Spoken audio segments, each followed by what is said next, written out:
मैं हो कमीज तो पाँवों से पेट ढक लेंगे। ये लोग कितने मुनासिब हैं इस सफ़र के लिए। यहाँ दरख्तों के साए में धूप लगती है।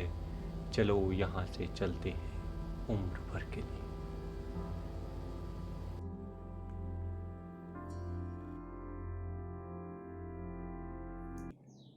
नमस्कार दोस्तों।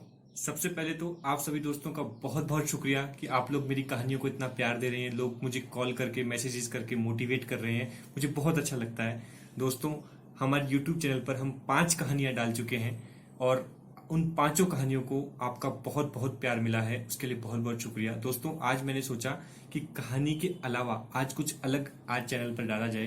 तो दोस्तों, आज एक टॉपिक पर हम बातचीत करना चाहेंगे। इस टॉपिक पर बात करने से पहले एक बात मैं आपको बहुत बहुत क्लियर कर देना चाहता हूं कि मैं कम्युनिस्ट नहीं हूं और मेरा कोई भी पॉलिटिकल इन्फ्लुएंस, कोई भी पॉलिटिकल एफिलिएशन भी नहीं है। तो मेरा जो पर्पस है वो सिर्फ इतना सा है कि हम उस चीज के बारे में एजुकेट हों और अपनी एक स्वतंत्र राय विकसित करें। पिछले करीब 1.5 या 2 महीने से पूरे इंडिया के अंदर लॉकडाउन था। लोगों के घर से बाहर निकलने पर पाबंदी थी, आप घर से बाहर नहीं निकल सकते थे। लेकिन दोस्तों, इस बीच यदि किसी मेडिकल इमरजेंसी या किसी इमरजेंसी की वजह से आपको हाईवे की तरफ या नेशनल हाईवे की तरफ अगर जाना पड़ा हो, तो एक चीज जो आपने जरूर देखी होगी या फिर मैं चाहता हूं कि आपको देखनी चाहिए थी, वो ये थी कि जिस गर्मी के अंदर 45 डिग्री 50 डिग्री सेल्सियस टेम्परेचर के अंदर आप अपनी एसी गाड़ी के कार का शीशा भी नहीं उतार सकते ना, उस गर्मी के अंदर उस डामर की सड़क पर कुछ लोग पैदल चल रहे थे अपनी पूरी जिंदगी का सामान लेकर अपने सिरों के ऊपर, अपने साइकिल के ऊपर, उन और साथ में उनके बच्चे भी थे। लेकिन हम इस बारे में बात क्यों कर रहे हैं या फिर ये बात की जानी क्यों जरूरी है? तो दोस्तों, बात ऐसा है कि जिस जनता की या जिन लोगों की मैं बात कर रहा हूं, वो कोई 10, 20, 15 हजार लोग नहीं है। वो इस देश की करीब 70% जनता है। ठीक है, अभी कुछ फैक्ट्स मैं आपके सामने रखना चाहता हूं। दोस्तों, इंडिया के अंदर एक सर्वे हुआ था, इकोनॉमिक सर्वे, जो इकोनॉमिक डिस्पैरिटी का सर्वे करता है कि अमीर और गरीब के बीच में कितना अंतर है। तो दोस्तों, ये सुनकर आप बहुत हैरान रह जाएंगे कि इंडिया वो कंट्री है जहां पर सिर्फ 10% पॉपुलेशन के पास इस देश का 77% इकोनॉमिक वेल्थ है। मतलब भारत उन देशों में से है जहां पर इकोनॉमिक डिस्पैरिटी सबसे ज्यादा है और अमीर और गरीब के बीच का जो फर्क है, जो खाई है, वो सबसे चौड़ी अगर किन्हीं देशों के अंदर है तो भारत उन देशों के अंदर आता है। तो एक बात हमें बहुत अच्छे से समझनी होगी कि भारत एक प्रो कैपिटलिस्ट कंट्री है, इंडिया एक पूंजीवादी अर्थव्यवस्था है। तो जो जो देश कैपिटलिस्ट इकोनॉमी को फॉलो करते हैं, उन देश का ओवरऑल ग्रॉस जो डेवलपमेंट है वो हमेशा दूसरे देशों से ज्यादा होता है। लेकिन कैपिटलिज्म के साथ जो सबसे बड़ी दिक्कत है वो ये है कि उसमें आबादी का एक बहुत बड़ा तबका वो विकास से, वो डेवलपमेंट से पीछे छूट जाता है। तो और जो वेल्थ है और जो पैसा है, जो इकोनॉमिक रिसोर्सेज है, क्योंकि जब हम बात करते हैं रिसोर्सेज की, तो रिसोर्सेज का मतलब सिर्फ पैसा नहीं होता है। उस देश के जितने भी नेचुरल रिसोर्सेज हैं, जितने भी रोटी कपड़ा मकान, जितनी भी चीजें हैं, पानी, सब जितनी भी चीजें हैं वो भी उसमें शामिल होते हैं। तो कैपिटलिस्ट कंट्रीज के अंदर इन सभी रिसोर्सेज के ऊपर कुछ चंद लोगों का कब्जा हो जाता है और एक आबादी का एक बहुत बड़ा तबका वो उनसे वंचित रह जाता है। तो इसका सॉल्यूशन क्या है? क्या कम्युनिज्म, क्या मार्क्सिज्म या फिर सोशलिज्म, क्या इसका सॉल्यूशन है? इक्वालिटी के बारे में कम्युनिज्म क्या कहता है, ये समझने के लिए हमें सबसे पहले ये जानना होगा कि कम्युनिज्म सबसे पहले आया कैसे। तो दोस्तों, 1848 के अंदर द कम्युनिस्ट मैनिफेस्टो पब्लिश हुआ था, कार्ल मार्क्स के द्वारा लिखा गया था। तो कम्युनिज्म क्या कहता है इस इनइक्वालिटी को?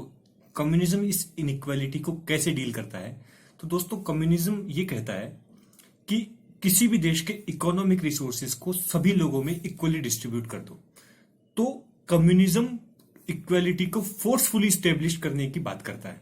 ठीक है, अब ये सुनने में बड़ा अच्छा लगता है कि इस दुनिया के अंदर कोई इनइक्वालिटी नहीं रहेगी, सभी, कोई अमीर नहीं रहेगा, कोई गरीब नहीं रहेगा, सब बराबर हो जाएंगे, सबके पास खाना रहेगा, सबके पास इक्वल नेचुरल रिसोर्सेज रहेंगे, इक्वल इकोनॉमिक रिसोर्सेज रहेंगे। लेकिन दोस्तों, अगर हम ग्राउंड पे बात करें तो सच्चाई ये है कि इस दुनिया के अंदर आज तक किसी भी देश के अंदर कम्युनिज्म जो है वो सक्सेसफुल नहीं हो पाया है। चाहे आप यूएसएसआर का डिसइंटीग्रेशन देख लीजिए। तो बात यह है कि कम्युनिज्म जो है वो पूरी तरह से कहीं भी स्टेब्लिश नहीं हो पाया है। वो सुनने में भले ही कितना भी अच्छा लगे, लेकिन वो चीज जो है वो प्रैक्टिकल नहीं है। जो आइडियोलॉजी, जो सोच गरीबों के हक की बात करती है, मजदूरों के हक की बात करती है, इक्वालिटी की बात करती है, वो इतनी फेल कैसे हो गई? वो किसी भी देश में सक्सेसफुल क्यों नहीं हो पाई? तो दोस्तों, उस कम्युनिज्म का जो सबसे बड़ा फेलियर है वो ये है कि वो इस बात को समझने में नाकाम रहा है कि इस दुनिया में हर आदमी अलग अलग कैपेबिलिटीज लेकर पैदा हुआ है। तो इस दुनिया के अंदर कभी भी सारे इंसान कभी भी बराबर नहीं हो सकते। हाँ, तो कोई इंसान ज्यादा बुद्धि लेकर पैदा होता है, कोई इंसान ज्यादा टैलेंट लेकर पैदा होता है, कोई इंसान ज्यादा मेहनत करता है। तो उस इंसान के पास जाहिर है कि ज्यादा नेचुरल रिसोर्सेज, ज्यादा इकोनॉमिक रिसोर्सेज रहेंगे, उसके पास ज्यादा पैसा रहेगा। तो कम्युनिज्म की दिक्कत यह है कि वो एक साइंस के प्रोफेसर को और एक गड्ढा खोदने वाले मजदूर को बराबर इकोनॉमिक रिसोर्स देना चाहता है। तो उससे दिक्कत यह है कि वो चीज प्रैक्टिकल नहीं है। तो सॉल्यूशन क्या है? जब कैपिटलिज्म इंप्लीमेंट करते हैं तो अमीर और गरीब के बीच की खाई बढ़ती जाती है। जब कम्युनिज्म इंप्लीमेंट करते हैं तो वो प्रैक्टिकल नहीं है, देश टूट जाते हैं। तो आखिर सॉल्यूशन क्या है? तो दोस्तों, सॉल्यूशन में आपको बहुत ही सिंपल, जो मैंने अपनी ओपिनियन से डेवलप किया है, जो अपनी सोच से डेवलप किया है, एक बहुत बेसिक चीज आपको मैं बताना चाहता हूं। और जो हमारी भारतीय संस्कृति में, हमारी पुरानी जो जितना भी इंडियन कल्चर रहा है उसमें वो हमेशा से रही है। ये कम्युनिज्म, कैपिटलिज्म, सोशलिज्म, मार्क्सिज्म, ये तो अब आया है। हम इस चीज को बहुत पहले समझ गए थे और उस चीज को हमको वापस लाना पड़ेगा। पूरी दुनिया को सीखना पड़ेगा कि आखिर इकोनॉमिक रिसोर्सेज को किसी भी देश में किस तरह से डिस्ट्रीब्यूट करना चाहिए। तो दोस्तों, सपोज कीजिए कि इस दुनिया की पॉपुलेशन 700 करोड़ के करीब है और इस दुनिया में सिर्फ इतना ही रिसोर्सेज है कि सबके पास एक एक स्टील की प्लेट है और उसमें 4-4 रोटियां हैं। 700 करोड़ लोगों के पास ये सब इक्वल डिस्ट्रीब्यूशन हुआ है और सबके पास 4-4 रोटियां हैं, एक स्टील की प्लेट है। अब होता क्या है ना, उनमें से कुछ हजार लोग अब बोलते हैं कि हमारे पास ज्यादा टैलेंट है, भगवान ने हमको ज्यादा कैपेबिलिटीज दी हैं, मैं ज्यादा मेहनत करने की क्षमता रखता हूं, तो अब मैं रोटी नहीं खाना चाहता, मैं बादाम का हलवा खाना चाहता हूं। तो होता क्या है कि उन करोड़ों लोगों की थाली से 2-2 रोटी चली जाती है और उसके बदले में उन 1000 लोगों के पास बादाम का हलवा आ जाता है। फेयर इनफ, यहां तक कोई दिक्कत नहीं है। आपको भगवान ने ज्यादा ताकत दी है, ज्यादा टैलेंट दिया है, ज्यादा बुद्धि दी है, आप उसका उपयोग कीजिए, आप उन चीजों का उपभोग कीजिए। अब हर एक के पास इस दुनिया के अंदर 2-2 रोटी बची है। अभी आपके मन में एक नई चीज आती है।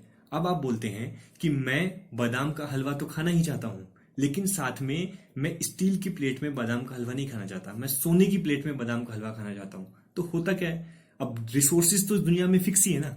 तो होगा क्या कि उस 700 करोड़ लोगों की जो स्टील की प्लेट है उसके बदले में उन हजारों लोगों के पास सोने की प्लेट्स आ जाएंगी और अब वो लोग हाथ में रोटी रख के खा रहे हैं बाकी लोग, और आप सोने की प्लेट में बादाम का हलवा रख के खा रहे हैं।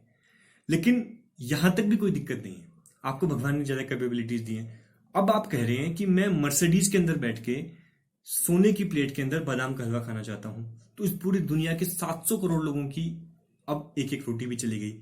अब आप मर्सिडीज में बैठ के सोने की प्लेट के अंदर बादाम का हलवा खा रहे हैं। फेयर इनफ, आपको भगवान ने ज्यादा कैपेबिलिटीज दी हैं, आप उसका यूज कर रहे हैं। दुनिया में सब लोग बराबर नहीं हो सकते, कभी भी नहीं हो सकते। आपको ज्यादा कैपेबिलिटीज दी, आप अपने टैलेंट का यूज करके उन चीजों को यूज कर रहे हैं। अब जो समस्या शुरू होती है ना, वो इसके बाद वाले स्टेप में होती है। वो स्टेप ये है, अब आप ये कहते हैं कि मैं इससे भी ज्यादा लग्जरी चाहता हूं, मैं इससे भी मैं चांद पर जाना चाहता हूं, और उन 700 करोड़ लोगों की रोटी छीनकर मैं कुछ और लग्जरी चाहता हूं। तो दोस्तों, यहां पर क्लैशेस शुरू होते हैं। आपको भगवान ने इतनी कैपेबिलिटीज दी हैं, आपको इतनी ताकत दी, इतना टैलेंट दिया है, आप बेशक आगे बढ़िए, लेकिन आपको उन 700 करोड़ मजदूरों की आखिरी एक रोटी छीनने का कोई हक नहीं।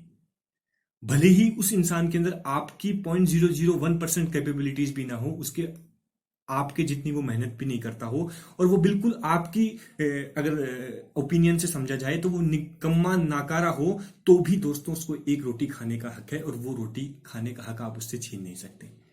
हमारी जो पूरा इंडियन कल्चर है, हमने इस बात को बहुत पहले समझ लिया था। तो हमारे यहाँ पर यह था कि राजा राजा हो, आप युद्ध कीजिए, आप जमीनें जीतिए, जो भी करिए, लेकिन अपने देश के जो, अपने लोगों के जो कमजोर लोग हैं, जो इतने पावरफुल नहीं है, उनमें इतनी कैपेबिलिटीज नहीं है, उनमें इतना टैलेंट नहीं है, उन लोगों का आप हमेशा ध्यान रखिए। तो हमारी कल्चर तो शुरू से रहा है, हम चिड़िया के लिए भी दाना डालते हैं, हम गाय को भी रोटी देते हैं। तो वो जो कम्युनिस्ट थिंकिंग है कि मजदूरों की बात सोचनी है, अपने से कमजोर लोगों की बात सोचनी है, वो हमारे में पहले से थी। तो हमको बस उस चीज को और ज्यादा केयरफुली इंप्लीमेंट करने की जरूरत है। और मार्क्सिज्म और कैपिटलिज्म, इन दोनों की बात को बहुत अच्छे से समझने की कोशिश हमें करनी चाहिए, क्योंकि मेरा ये मानना है कि आइडियोलॉजीज कितनी खतरनाक हो सकती हैं। तो आपको ये बात जानकर बहुत आश्चर्य होगा कि कार्ल मार्क्स वो इंसान है जिसकी आइडियोलॉजी का इंटरप्रिटेशन या मिस इंटरप्रिटेशन की वजह से इस दुनिया के अंदर सबसे ज्यादा खून बहा है। तो आइडियाज कितने पावरफुल हो सकते हैं, आइडियाज कितने विध्वंसक हो सकते हैं, कितने डिस्ट्रक्टिव हो सकते हैं, वो हमें समझना पड़ेगा। तो दोस्तों, ये था आज का वीडियो। हो सकता है वीडियो का टॉपिक थोड़ा सा भारी हो गया हो, लेकिन मैं एक राइटर है शहादत हसन मंटो, उनको बहुत फॉलो करता हूँ। उनकी एक बात मुझे हमेशा याद रहती है कि हर उस बात के बारे में चीख चीख के बात की जानी चाहिए जिसे सुनने में लोगों को तकलीफ होती है। तो दोस्तों, मैं कोशिश करूंगा कि इस तरह के इंटरेक्टिव वीडियोस बनाता रहूं। हर 5 कहानियों के बाद इस तरह के इंटरेक्टिव वीडियोस भी बनाता रहूं। मुझे सक्सेस फेलियर, सही गलत और फायदे नुकसान का बिल्कुल भी नहीं पता, पर दोस्तों एक बात मैं बहुत अच्छे से जानता हूं कि ये काम जो मैं कर रहा हूं वो काम मुझे करने में बहुत बहुत मजा आ रहा है। बस इसी तरह अपना प्यार मेरे पे बनाए रखिएगा।